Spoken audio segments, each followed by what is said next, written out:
proper tongue-chin lift is performed and the airway rifle is placed into the patient's mouth, illuminating the posterior oropharynx and uvula. The practitioner then transitions to the optics, gently squeezes the handle, and advances the airway rifle under the epiglottis and identifies the vocal cords. The endotracheal tube is then passed through the vocal cords and the handle is released. The endotracheal tube is advanced and the scope is removed. For a very anterior airway, the practitioner may find it helpful, while gently squeezing the handle, to rock the scope back, therefore advancing the tip of the endotracheal tube through the vocal cords. Once through the cords, the handle is relaxed, the tube is advanced, and the scope is removed. In a small number of patients, you may not be able to use the airway rifle as a standalone device. This will occur primarily in the obese patient or in patients with large tongues or Mallampati 3 or 4 scores. In these patients, you will need to utilize either the airway rifle guide or a standard laryngoscope to assist with the laryngoscopy utilizing the airway rifle. The rifle blade is designed with an integral channel that allows the endotracheal tube to pass through the guide, opening a passage for visualization of the larynx and vocal cords. The rifle blade can be utilized in either orientation. The rifle blade is placed midline in the patient's mouth, much the same way as you would place a laryngoscope.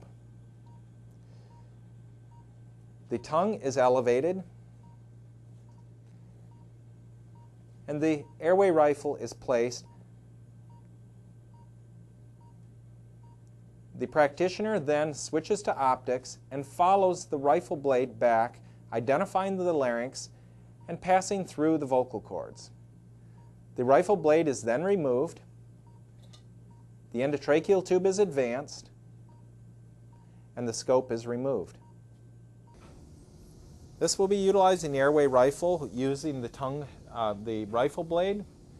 I am following the integral channel of the tongue blade. I visualize the epiglottis, lift gently, the vocal cords come into view, and I'm able to intubate directly through the vocal cords.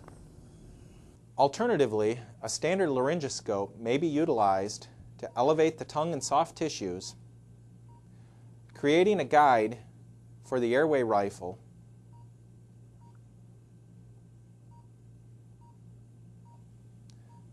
to pass beyond the soft tissues, identifying the larynx and vocal cords, passing through the vocal cords. The laryngoscope is removed, the endotracheal tube is then advanced, and the scope is removed.